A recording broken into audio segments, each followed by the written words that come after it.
반갑습니다. 장종료 시장점검입니다. 제가 어제 피곤하기도 하고 또 피곤한 상태에서 녹화를 하면 횡설수설하니까 푹 자고 좋은 컨디션에 녹화를 해야지라고 생각을 하고 오늘 녹화를 하는데 여기 보면 다 찍혀 있습니다. 근데 보면 다 찍어놓고 다 했는데 요 영상을 틀어놔 버린 겁니다. 이거를. 근데 이걸 틀어놓으면 제가 PC 스피커는 끄고 하니까 이걸 못 듣습니다. 그래서 음성이 2개가 들어가가지고 개판이 되는 바람에 그냥 다시 녹화를 하게 됐는데 이미 한번 진을 빼가지고 그 처음에 녹화할 때 그 컨디션이 아닙니다. 굉장히 물 흐르듯이 잘했는데 이런 거 보면 진짜 뭐 세상 일이라는 게 마음대로 되는 게 없는 것 같습니다.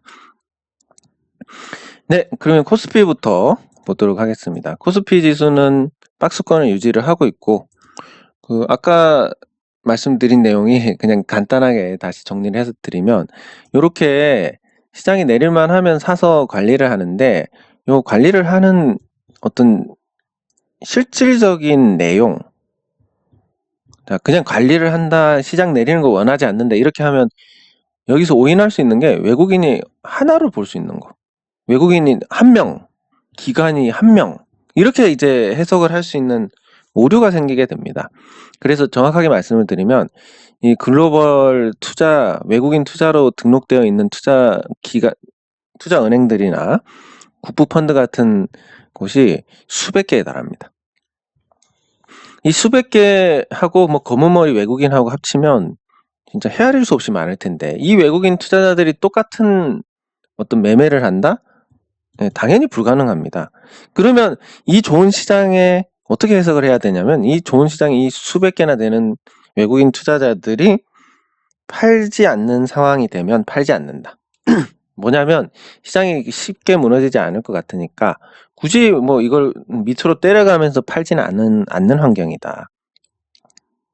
그래서 그런 부분들이 어느 정도의 공감대가 형성이 되어 있으니까 그래서 시장이 내리면 파는 쪽이 매도를 멈춘다. 매도를 멈추면 이 수백 개 중에서 일부는 또 매수를 하는 쪽이 있을 거고 그러면 이런 형태로 외국인 순매수로 나온다. 기관 투자자들도 마찬가지고 이렇게 보는 게 맞을 것 같습니다. 근데 그렇게 해가지고 매번 제가 그렇게 깊숙이 설명을 드리면 재미가 없기 때문에 그냥 외국인이 관리를 하네, 기관 투자자들이 관리를 하네 이렇게 말씀을 드리는데 본질적인 내용은 저거고 그거를 압축을 해서 이렇게 말씀을 드린다. 이 부분을 알고 넘어가시면 좋겠습니다. 어쨌든 그런 관리, 일종의 공감대, 굳이 어떤 계기가 없으면 밑으로 때려가면서 팔 이유가 없는, 그래서 조금 밀린다 싶으면 외국인들이 매도를 멈추고 그 수많은 외국인 중에서 일부는 매수를 하기 때문에 외국인 매수가 나오고 기관 매수가 나오면서 관리를 하는 것이다라는 표현을 할 수 있게끔 이렇게 되는 겁니다. 그래서 당분간은 이 박스권 흐름이다라고 보시면 될 것 같고 이게 바뀌려면 어떤 계기가 있어야 되는데 일단 해외 문제가 없으면 우리는 5월 2일에 공매도가 재개되는 이 계기를 제외하면 특별한 문제는 없을 거다. 이렇게 볼 수 있습니다. 네, 그리고 코스닥 지수는 요 저항을 지금 받고 있습니다. 이 저항에 대한 해석, 같은 걸 다르게 해석을 하는 게 있는데 이 저항선이 있습니다. 그러면 한 번은 저항선을 때리면 저항이 약해져서 돌파를 하게 된다는 해석과 저항을 받을수록 저항선이 단단해져서 결국 못 뚫고 밀린다는 해석과 두 가지가 똑같이 나오게 됩니다. 이걸 그러면 어떻게 해야 되느냐? 수학 공식이 아니니까 그때그때 다른 건데 그러면 그때그때가 뭔지를 제가 말씀을 드리겠습니다. 지금 이렇게 주가가 올라가는 과정에서 저항을 받는다. 그럼 이렇게 두들기다가 약해져서 올라가는 겁니다. 매물을 소화하는 개념이니까. 올라갈 때는 그렇습니다. 여기가 저항이었는데 올라가다가 매물 소화하고 올라갑니다. 약해지니까. 근데 지금은 어떻게 됩니까? 21선의 방향이 바뀌었습니다. 그러면 지금은 떨어지는 저항이 된 거고 요 저항에서 저항선에서 계속 저항을 받는다? 그러면 그 저항선이 점점 단단해져서 돌파가 어려워집니다.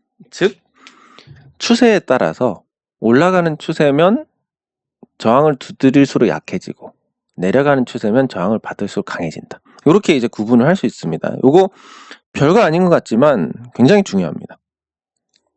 왜냐하면 여러분들께서 이렇게 정확한 지식을 갖고 계시면 저항을 계속 받을 때마다 저항이 단단해진다 이렇게 얘기하는 사람도 있을 거고, 저항을 때리면 약해지니까 돌파를 할 거다 뭐 이렇게 얘기하는 사람도 있을 건데, 그 사람들이 바른 말을 하는지 아니면 뭣도 모르고 누가 떠드니까 그거 따라서 얘기하는 건지 판별을 할 수 있는 겁니다. 네. 그래서 뭐 무작정 그냥 저항은 때릴수록 약해진다 이렇게 얘기하는 사람은 또 틀린 거고, 저항을 받을수록 저항이 단단해진다라고 하는 사람도 틀린 겁니다. 요 경우에 따라서 다르다. 이거를 봤을 때 지금 코스닥은 계속 저항을 받으니까 단단해지고 있는 과정이다. 이렇게 볼 수 있습니다. 그래서 제가 코스닥 선물 150 안 팔고 있습니다. 뭐 설사 제가 틀린다 하더라도 딱히 뭐 큰 손해 볼 것도 없고, 뭐 그리고 한번 팔았다가 샀으니까 안 팔았다 생각하면 마음이 편한 거고 그렇습니다. 네, 그래서 코스닥은 코스피 박스권에 비해서 조금 나쁜 전개가 있을 수 있을 것 같다. 네, 이런 생각으로 보시면 될 것 같고, 네, 그리고 댓글 확인. 예, 저는 이미 댓글 신나게 한번 확인을 했지만 또 하도록 하겠습니다. 예, 일단 요 종목들은 다 올려놨습니다. 예, 저평가 종목들, 예, 요것도 제가 설명을 드렸는데 또 설명드리려니까 좀 그렇긴 한데, 아니 그 설명을 드렸다는 게 제가 녹화해가지고 엉망이 된 방금 그 녹화분을 얘기를 하는 겁니다. 그 우리가 시세를 내는 걸 보시면 지금 잘 나가는 종목들 보겠습니다. 네, 이렇게 달려주면, 보유 종목이 이렇게 달려주면 얼마나 좋겠습니까? 근데 보면 기아차가 이전에 한 10년 이렇게 횡보하다가 시세를 한번 냈고, 또 이 시세 낸 이후로 10년 동안 재미없는 흐름을 보이다가 시세를 냈습니다. 불과 작년 3월에 최저점이 나왔습니다. 요 흐름에서. 자, 그러면 사실 여러분들께서 삼성생명이나 한국전력이나 한국가스공사 이런 종목들을 보유를 하고 있으면 기본적으로 10년이 걸립니다. 저평가주가 관심을 받을 때까지. 근데 지금 제가 그러면 왜 추천을 했겠습니까? 자, 삼성생명.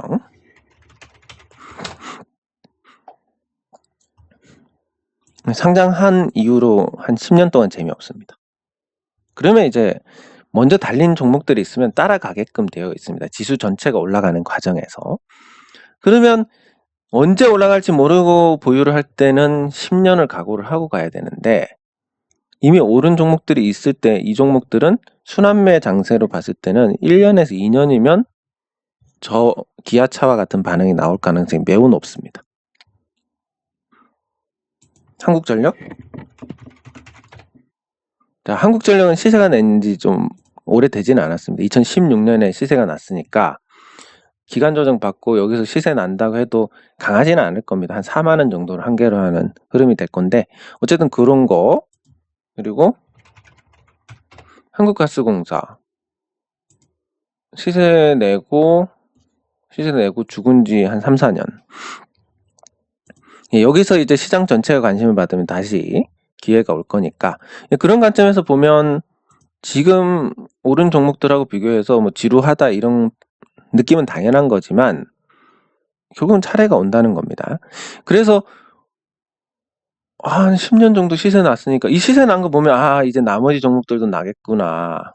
그러면 여기서는 1, 2년입니다. 그래서 이거는 기다려 볼 만한 겁니다. 무작정 저평가 종목 사가지고 기다리는 것과 비교했을 때 이미 주도주가 치고 나간 상황에서 저평가 종목을 사는 것은 시간적으로 어느 정도 확실성을 보장을 할 수 있다라는 거. 이렇게 보시면 되겠습니다. 네, 자사주 매입 도움을 받으셨다니까 아주 기분이 좋습니다.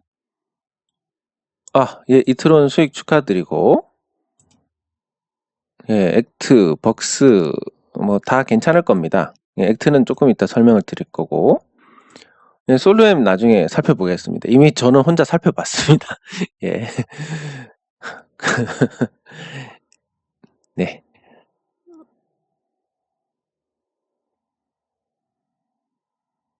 그리고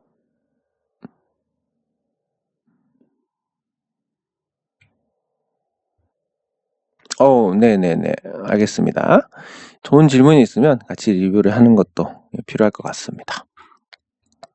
예, 이트론 수익 축하드립니다. 네, 감사합니다. 예, 금량도 살펴볼 겁니다. 저는 이미 봤습니다. 예, 액트 소액주주 운동, 예, 요거 제가 아까 진짜 정말 주옥같이 설명을 했는데, 그리고 지금 다시 설명하니까 그때 어떤 느낌이 안 나와가지고, 예, 하자면, 일단 소액주주 운동의 조건은 두 가지입니다. 하나는 예방, 하나는 개선. 자, 영신금속을 예를 들어서, 영신금속 지금 주주운동 하는 이유가 무엇입니까? 2025년 정도 되면 아마 전기차 비중이 굉장히 늘어날 겁니다. 바뀌는 속도가 생각보다 매우 빠릅니다. 이렇게 빠른 변화가 있으면 지금은 괜찮지만 앞으로 됐을 때 문제가 있을 거다. 그러면 지금부터 뭐 신사업을 준비를 하든지 비용 통제를 해서 내실을 다져놓든지 해야 나중에 문제가 없을 겁니다. 근데 지금 아무것도 안 하고 있습니다. 이대로 가면 이때부터 이제 매출 떨어지기 시작하면서 5년 후긴 하지만 5년 금방입니다. 4년 후긴 하지만 금방이니까 그때 돼서 이제 뭘 하려고 하면 이미 손을 쓸 수가 없는 상태가 될 겁니다. 두 번째, 개선. 지금 액트는 근데 예방을 할 게 있느냐, 이걸 가지고 보면 이미 잘 되고 있습니다. 액트 실적 이제 1분기부터 흑자 전환할 거고 실적도 잘 나올 겁니다. 그건 나중에 제가 별도로 설명을 드리겠습니다. 그리고 두 번째, 제가 지금 있는 경영진들보다 잘할 수 있느냐, 뭐 열심히 하고 있는 상황이고 제가 뭘 한다고 해서 더 잘할 수 있다? 개선이 될 만한 부분이 있다? 없습니다. 그러면 괜히 들쑤셔가지고 나쁜 일을 만들게 됩니다. 근데 반면에 영신금속은 지금 선지영 대표가 아무것도 안 하고 있고 대외 활동 전혀 없고 아무 조치도 없습니다. 뭐 그런 상황이니까 누가 들어가도 회사 돈 빼먹는 것만 아니면 더 잘할 겁니다. 제가 들어가면 당연히 더 잘하는 거고 더 잘하실 분을 모시면 더 잘하는 거고 개선의 여지가 있고 2025년 전기차로 전환하기 전에 어떤 예방을 해놓는다는 부분도 되고 이러니까 소액주주 운동을 할 만한 거고 액트는 이미 우리가 소액주주 운동할 때 1,800원부터 시작했는데 그때 당시에 그 전문 경영인으로 오신 김성범 대표님이 핵심 공정에 내재화를 했습니다. 그 어려운 상황에서. 그래서 원가 경쟁력이 좋아졌고 그래서 우리가 대주주 최대주주 리스크를 해소를 해주면서 적정가가 3,000원이 됐습니다. 그리고 이제 좋은 주인을 모시는 과정들을 밟으면서 적정 주가가 4,000원이 됐고 이번에 유양 DNU 인수하고 그리고 베트남 공장의 자산 가치나 실적 가치 이런 걸 했을 때 적정 주가가 이제 5,000원까지 왔습니다. 이미 개선은 했습니다. 뭐 제가 한 건 아니고 잘 할 수 있는 방향으로 우리가 그 조력했다 이런 표현이 맞을 건데 이렇게 했고 최대 주주 문제로 잘못될 가능성이 높았던 회사를 일단 예방을 시켜놨고 코로나19에도 버텼습니다. 그러면 충분히 됐습니다. 그럼 여기서 더 개선할 부분이 없다. 그러면 이거는 이제 믿고 가야 되는 겁니다. 세미콘라이트 주식? 예, 뭐 치울 수밖에 없습니다. 지금 주식담보대출이 안 되는 상황에서 저렇게 대출을 받았다는 것은 뭐 매각된다는 그러니까 팔린다는 전제 없이는 불가능한 일입니다. 네, 그래서 그런 부분들을 생각했을 때 뭐 지금 소액주주 운동을 한다? 거의 불가능한 일이 아닐까 싶습니다. 왜냐하면 이게 뭐 하고 싶어서 한다 이런 것보다 그 명분과 그리고 개선을 할 수 있느냐 그리고 뭔가 문제가 있는 부분을 예방을 할 수 있느냐 왜 상장 폐지되고 나면 이미 늦으니까 그 전에 예방을 해야 되느냐 이런 부분들이 다 합치가 돼야 되는 겁니다. 네, 그리고 뭐 오스템 이것도 나중에 같이 살펴보겠습니다. 크리스탈 신소재도 같이 살펴보고 네, 감사합니다. 네. 직관적으로 보시는 거 굉장히 좋습니다. 네. 그리고 뭐 차트를 맹신하면 안 되지만 내가 보유하고 잘 아는 종목에서 차트 흐름을 참고해서 더 좋은 타이밍을 잡는다. 이런 개념으로 활용을 하시면 또 문제가 없을 거라고 봅니다. 예. 네, 그리고 예, 뭐 삼성생명 편하게 보유를 하시면 될 것 같습니다. 예. 그리고 예, 감사합니다. 감사합니다. 예, 댓글 확인. 확실히 한 번 더 하니까 좀 빨리 하게 되는 모습을 보여줍니다. 네, 그러면 액트로 가서 지금 액트 상황을 말씀을 드려야 될 것 같아서 저는 이제 기업 탐방 다니는 걸 굉장히 중요하게 생각을 합니다. 왜냐하면 시장에서 인식하는 것과 기업 내부에서 이야기하는 것과는 굉장히 다른 경우가 많습니다. 뭐 한 가지 예를 들면 뭐 인터로조라는 종목이 있는데 이 종목 외부에서 보면 뭐 일본에 실패를 하고 뭐 등등 나쁜 얘기가 많이 나오고 회사 내부에서는 뭐 굉장히 선방하고 있는 쪽으로 이야기가 나오고 뭐 다릅니다. 근데 대체로 외부에서 나오는 얘기들은 잘못된 경우가 많습니다. 왜냐하면 사실 검증도 하지 않고 누가 그냥 한마디 하면 그냥 예를 들면 이런 겁니다. 제가 여기서 모 종목이 있습니다. A라는 종목이 있는데 이 종목 별로다. 이렇게 얘기를 합니다. 근데 그게 뭐 그냥 밑도 끝도 그거 별로야 이 정도 얘기했는데 이게 확대 재생산이 돼가지고 이게 별로라던데 뭐 회사에 문제가 있다던데 부도 난다던데 상장 폐지 당한다던데 이런 식으로 확대 재생산이 되기 때문에 밖에서 카더라라는 거는 굉장히 주식 투자를 할 때 배제를 하는 그런 방향으로 가야 됩니다. 그러면 뭘 도대체 참고를 하느냐? 저는 과거의 어떤 정보나 이런 부분들을 찾을 때는 전부 뉴스를 봅니다. 뉴스 보고 매매하면 하수라던데요? 그 매매를 하는 게 아니라 사실을 검증할 때 뉴스는 기본적으로 사실관계 검증을 하고 갑니다. 예를 들어서 예전에 제가 나온 뉴스들을 이렇게 찾아보면 여기 이런 내용들이 있습니다. 예, 그래서 요 내용들을 보면 요 기사가 나갈 때 굉장히 사실 검증을 많이 합니다. 기자들이 마음대로 쓴다 이렇게 오해를 하시는 분들이 많으신데 기본적으로는 이런 사실관계들을 다 확인을 하기 때문에 기사만큼은 그걸 매매 타이밍으로 활용을 한다라는 관점에서 보면 아니지만 왜냐하면 소문이 이렇게 돌다가 그래서 주가가 올라갔는데 기사가 터지면 이제 오 하고 매수가 들어오니까 기존에 사서 갖고 오던 사람들은 때리니까 떨어지는 거고 그러면 이거는 이제 매매로 활용을 하지는 못하지만 지나고 나서 이게 사실인지 아닌지를 확인을 할 때는 굉장히 뉴스는 사실 검증을 한 내용이기 때문에 그냥 카더라라는 내용들보다는 훨씬 더 얻을 게 많습니다. 자, 얘기를 하다 보니까 약간 샜는데 어쨌든 현장에서 나오는 얘기랑 들리는 얘기랑 많이 다르고 그럼 지금 액트는 정확하게 어떤 상태냐. 저희가 주주운동을 할 때 그랬습니다. 전문 경영인의 판단에 맡기고 회사가 이렇게 단계적으로 커오는데 분명히 역할을 했다라고 봅니다. 그리고 지금은 뭐 알아서 잘 하지 않을까 생각을 하는 상태고 그러면 그때 이제 시도가 됐던 게 뭐냐면 베트남 공장인데 이 베트남 공장은 지금 폭스바겐 거 10년, LG화학 거 14년 이렇게 해서 장기 물량 다 확보해서 풀 가동 중입니다. 1공장, 2공장까지. 이 베트남 부지가 이렇게 있으면 절반만 쓰고 있는데 이 1공장을 하고 여기 한층 올려서 2공장이 됐습니다. 그러니까 이론적으로는 수주가 더 되면 3공장, 4공장도 지어가지고 훨씬 더 지금보다 좋아질 수 있습니다.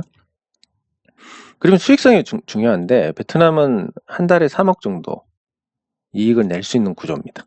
이건 뭐 제가 나름 조사를 하고 계산을 해본 거라서 틀릴 수도 있는데 풀 가동할 때 월 3억 정도고 베트남에 들어간 자금이 270억 정도 될 겁니다. 시설 투자가. 땅 구입하고. 그럼 이거 중에서 감가상각이 200억은 한 5년 정도, 한 70억은 10년 정도 이렇게 감가상각이 될 겁니다. 그러니까 이거 그냥 제가 그냥 대충 생각을 한 겁니다. 정확한 내용은 아니고 그냥 제가 접근할 수 있는 정보의 범위 내에서 최대한 추론을 하고 산출을 한 거니까 뭐 사실에 가까울 가능성이 높지만 어쨌든 예, 그래서 이게 월 연 40억 감가상각이 되는 상황임에도 불구하고 36억 정도 이익이 나는 구조다. 그러면 5년 후에는 이 베트남 공장이 1년에 70억 이상 이익이 난다라는 그런 계산에 돌입을 합니다. 그러니까 수익성 측면에서 굉장히 좋고 LG 디스플레이가 살아나면서 이제 대구 쪽도 지금 매출하고 이익이 괜찮게 나는 걸로 알고 있습니다. 그리고 차량용 투명 디스플레이나 그 자율주행차 국책가져라는 자율주행차 센서 개발 만도 헬라하고 하고 있는데 만도 헬라를 만도가 흡수 합병을 했습니다.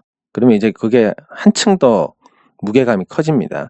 이런 식으로 신사업에 대한 부분 그리고 미래에 대한 부분 왜 베트남으로 가야 되냐면 FPCB는 인건비가 굉장히 큰 비중을 차지하고 또 이걸 자동화를 할 수 없습니다. 한 명 대체하는데 제가 듣기로는 한 40억 정도 투자가 필요하다. 공정에서.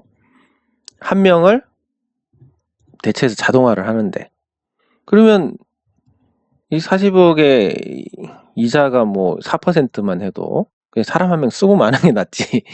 예, 이게 장비도 또 계속 나가가지고 이 돈은 결국 날아가는 거니까. 예, 그러니까 몇 안 되는 자동화 할 수 없는 몇 안 되는 분야 중에 하나입니다.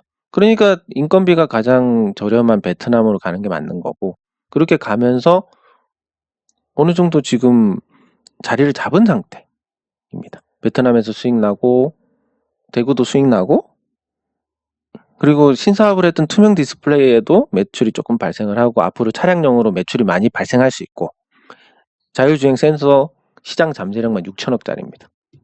이런 거 이제 터지면서 다 전기차랑 관련된 거지 않습니까? 전기차를 해야 차량용 광고 그 투명 디스플레이도 발라낼 수 있으니까 다 전기차 관련. 사실 이게 뭐 CIS나 이런 애들보다 훨씬 더 전기차하고 관련이 크다. CIS 보면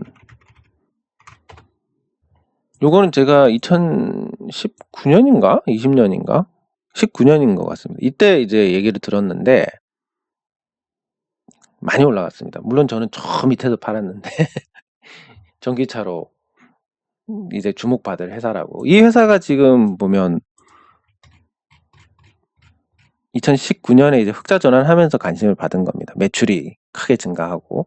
근데 이제는 매출이 답보 상태고 전기차하고 엮인 거 빼고는 없는데 시총 1조인데 지금 자산 가치가 657억. 뭐 이제는 뭐 지금 사서 뭐 더 올라가고 이런 건 모르겠는데 투자 관점에서는 이제 못 들어가는 종목입니다. 근데 액트가 지금 흑자 전환한다. 거의 유력할 거라고 보고 있습니다. 1월 달에만 제 계산입니다. 액트. 1월 달에만 베트남 3억에 대구 이렇게 해가지고 한 10억 정도 나지 않았을까. 1월에만. 그리고 2월은 조업일수가 줄어드니까 한 5억? 3월 이 수준대로 가면 10억. 그러면 20억 이상 영업이익이 날 거고. 뭐 이러면 실적을 내놓는 회사가 되면 문제 될 게 아무것도 없습니다. 저 CIS 같은 종목 적자 내다가 흑자 내면서 시총을 1조를 찍었는데 그런 일이 없으리란 법이 없는 겁니다.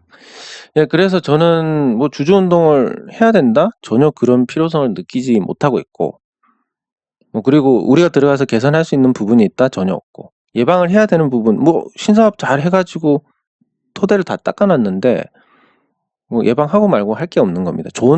진짜 제가 어제 이전에는 전기차 중에서 혹시 전기차만 날아가는 경우를 생각해서 예방용으로 샀다면 이제 투자 관점이 바뀐 겁니다. 이 회사 좋습니다. 적정 주가 5,000원이고 시장 관심 받을 만한 사업의 매출이 상당 부분 비중을 차지하고 있기 때문에 잘 갈 거라고 봅니다. 예, 그렇게 보시면 될 것 같고, 예, NHN벅스 뭐 여러 번 설명드렸지만 지금 수렴하는 자리에서 지금 받고 있고, 이런 식으로 가다가 뭐 한번 방향을 잡지 않을까 싶은데, NHN벅스에서 주목할 부분은 결국은 매각을 할 수밖에 없다. 그 사실관계 검증이란 것은 결국 이게 매각 얼마에 인수를 했느냐. 예, NHN 엔터테인먼트가 자, 요렇게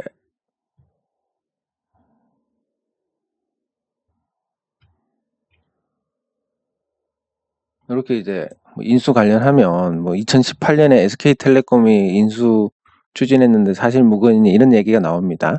근데 이 인수를 할 때 얼마가 들었냐면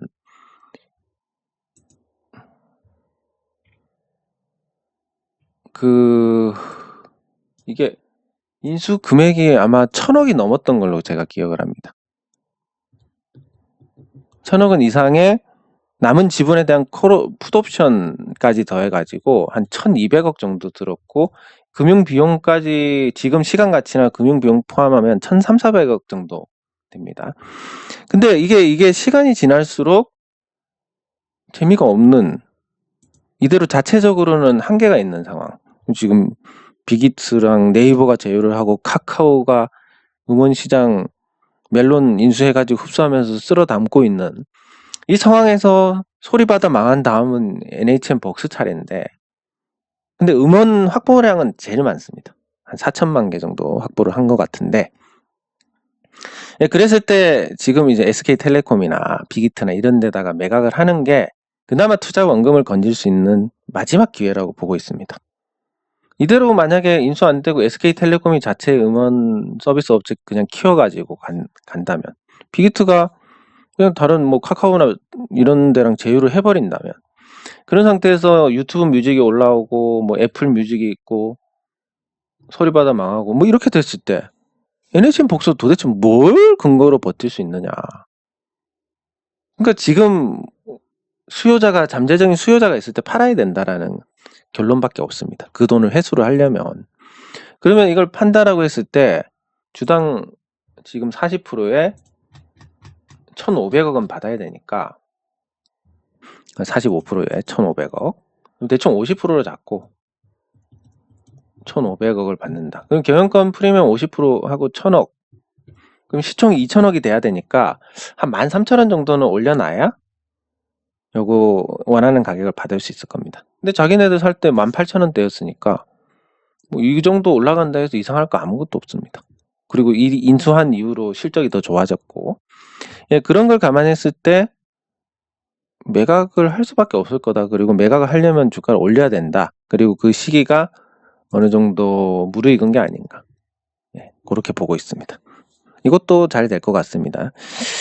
네, 이렇게 보시면 될 것 같고, 아까 올려주신 솔루엠. 네, 솔루엠이 이게 공모가가 아마 17,000원이었을 겁니다. 네, 솔루엠 공모가 17,000원이고, 그리고 여기서 주가가 이제 보통 고점 대비 반토막이 난다면, 그러니까 4만원이라 치고 한 2만원까지 오면 보통 자연 반등이 나옵니다. 그리고 뭐 별 껍데기밖에 없는 종목들도 한번 공모가 대비해서 2배 이상 간 상태에서 떨어졌다가 반등을 하는 경우가 나오면 공모가를 잘 훼손을 하지 않습니다. 그러면 이제 제가 이번에 올려드릴 그 주식 공부 관련한 게 이제 퉁인데, 요런 관점으로 대응을 하시면 되겠습니다. 어떤 거냐면, 물을 타도 해결이 안 될 만한 상황이 발생을 합니다. 마이너스 70이면 여기 물 조금 타봤자 반을 타도 마이너스 35인데 이거 회복하려면 상당히 긴 시간이 걸리고 그 사이에 또 잘못될 수도 있으니까, 이런 걸 고려했을 때 어떤 거냐면 계좌 2개를 놓고 요 손실난 계좌랑 그리고 신규는 물을 타는 게 아니라 비계좌에서 매수를 하는 겁니다. 매수를 하고 그래서 올라가면 여기서 수익만큼 매도를 합니다. 매도하고 그 수익금만큼 여기서 손절을 합니다. 퉁치는 거. 그러면 이거 두 개 했을 때 0이 되고 현금은 이만큼이 더 늘어납니다. 이만큼 판 만큼. 그만큼 또 부담은 줄어듭니다.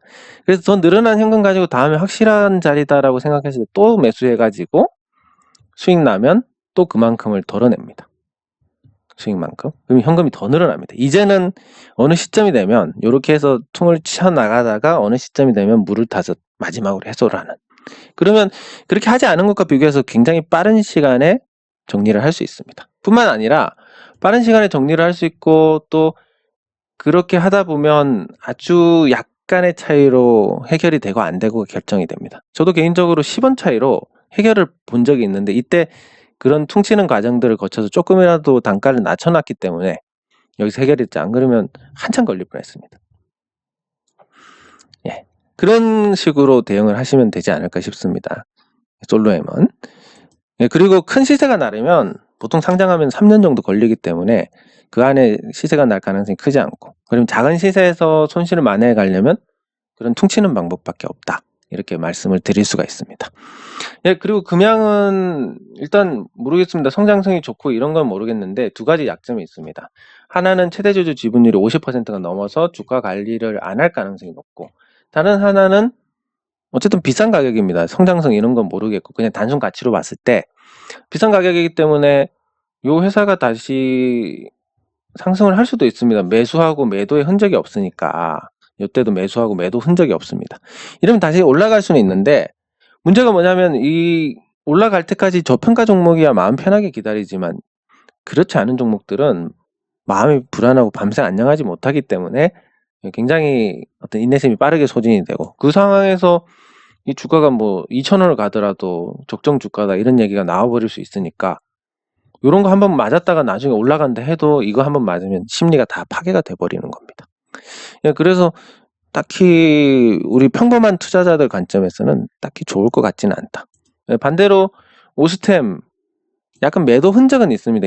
이때 거래량도 어느 정도 붙었고 뭐 이런 매도 흔적들이 있는데 어쨌든 다 팔지는 못했을 거라고 보고, 그러면 한 번 더 시세를 내는데 오스템은 저평가 종목이다, 그리고 뭐 실적도 나고 있고 이런 거 생각하면 이런 종목들은 언젠간 시세 내겠지 해서 사서 기다려 볼 만한 겁니다. 예, 저평가 여부. 이게 그러니까 이유가 뭐든 쌀 때 사야 되는 겁니다. 그리고 크리스탈 신소재 마찬가지로 저평가 종목이고, 예, 보시면 뭐 매도의 흔적이 잘 없습니다. 매수까지만 하고 이 윗꼬리에 판 거 아니냐 이렇게 볼 수도 있는데 그 뒤에 흐름들을 봤을 때는 조금 가능성이 떨어지지 않나. 그럼 이 종목도 언제 한번 시세를 낼 것 같다. 예, 그렇게 봤을 때 상장한 지가 얼마 됐냐, 3년 넘었고 뭐 이런 조건들도 맞아 떨어지니까 저평가 상태라서 뭐 저거 기다리는 것도 문제가 없고, 예, 다만 한 가지 가장 큰 약점, 이거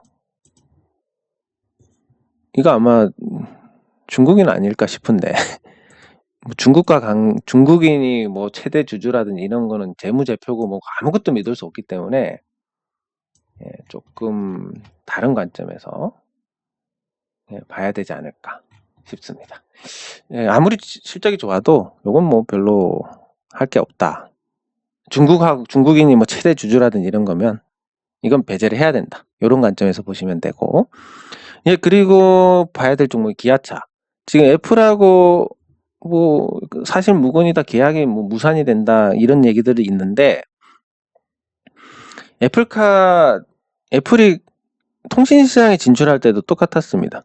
1위 업체를 배제하고 2위, 3위 업체하고 제휴를 해가지고 아이폰 진출을 했는데, 이렇게 아이폰 진출을 할 때 1위 업자들을 배제를 한 걸 보면 지금 기아차가 대상이 되는 것은 어떻게 보면 자연스럽습니다. 뭐 도요타라든지 폭스바겐이라든지 이런 업체들하고 애플이 제휴를 하지 않고 2위 중간급의 업체들하고 제휴를 하는 것은 자기들이 요구하는 부분을 관철시키기 위함이고, 이렇게 되면 자동차 업체들은 장기적으로 굉장히 나빠지는 상황이 발생을 합니다.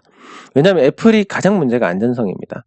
아무리 애플 제품이 새끈하고 좋아도 자동차는 사고 나면 죽는 건데 믿을 수 있느냐. 수십 년간 자동차를 만들던 회사들하고 이제 첫 자동차를 만드는 애플하고 안전성 비교를 할 수 있느냐.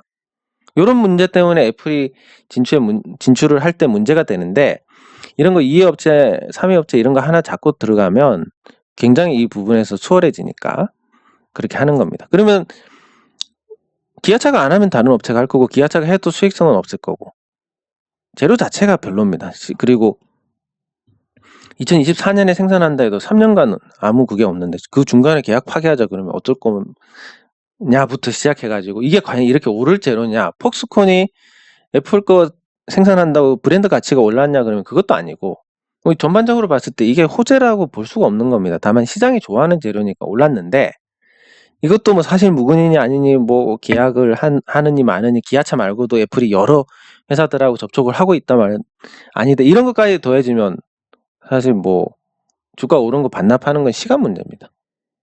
당장은 기세가 있으니까 어떻게 될지 모르겠지만 아무것도 아니다. 호재가 아닌데 그걸로 올랐으니까 거품이다. 이건 꺼질 수밖에 없다. 이런 관점에서 봐야 될 것 같습니다. 네, 그리고 뭐 삼성전자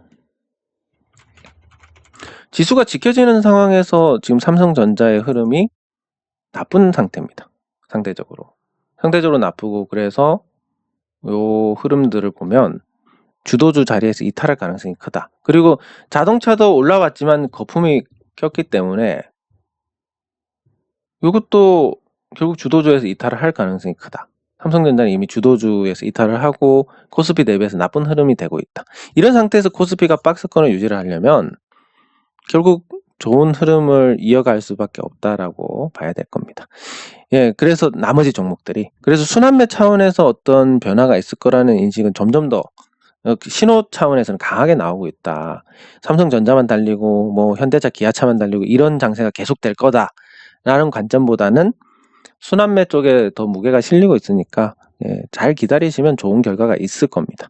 그리고 마지막으로 용신금속, 예, 이 경영권 분쟁 관련 소송이 떴습니다. 여기서 이제 1일당 뭐 1,000만 원씩 이렇게 하는 거는 뭐냐면 주주 명부를 당연히 줘야 됩니다. 안 줄 경우에 과태료를 물릴 수 있습니다. 과태료 내고, 그리고 두 번째, 이 간접 강제 이행이 될 수밖에 없습니다. 이거는 무조건 주주에 걸리고 명부를 받는 건 주주가 어떤 상황이든 주주에 걸립니다. 주주 명부를 볼 수 있는 건. 근데 이거를 아마 회사는 안 줄 겁니다. 안 주면 요 간접 관계 1일당 뭐 1,000만 원까지 판결이 나오진 않겠지만 1일당 뭐 100만 원씩 줄 때까지 지급하라 이렇게 나오면, 그러면 회사 입장에서는 또 요거 안 줘도 될 돈을 주게 됩니다. 결국 이 과태료하고 간접 강제 이행금하고 요 두 개를 가지고 배임 소송을 할 수 있습니다. 그래서 이거 명부 못 받으면 이제 다음엔 배임 소송입니다. 주주 대표 소송을 해서 배임으로 가는 거고, 그렇게 해서 뭐 지금 현재 있는 이사들에 대한 해임을 요구를 할 수도 있는 거고, 예. 법대로 안 하면 이렇게 계속 조사버려야 됩니다. 그래야 하는 거지. 예, 그걸 아무도 안 하고 돈이 들고 얻는 건 없기 때문에 아무도 안 하는데, 그걸 지금 하고 있는 겁니다. 이렇게 해서 나중에 문제가 될 수 있는 기업 예방을 해서 그 기업이 존속을 하면 그 구성원들이 계속 거기서 생계를 유지를 할 수 있고, 그게 사회가 유지가 되고 국가가 유지가 되는 기본이니까, 예, 그렇게 하고 있는 건데, 또 이렇게 얘기하면 지가 뭐 그런 사람이라고 뭐 이런 또 얘기를 듣기 때문에 예전처럼 막 정확하게 다 설명을 하진 않습니다. 근데 이런 문제, 결국은 이게 법을 어기는 거고 회사에서 나가지 않아도 될 돈이 나가는 거고, 그 돈은 사실 주주들의 몫인 거고, 그러면 배임 소송을 할 수 있는 거고, 점점 더 괴로워질 겁니다. 네. 장 종료 후 시장 점검은 여기서 마치도록 하겠습니다. 수고하셨습니다.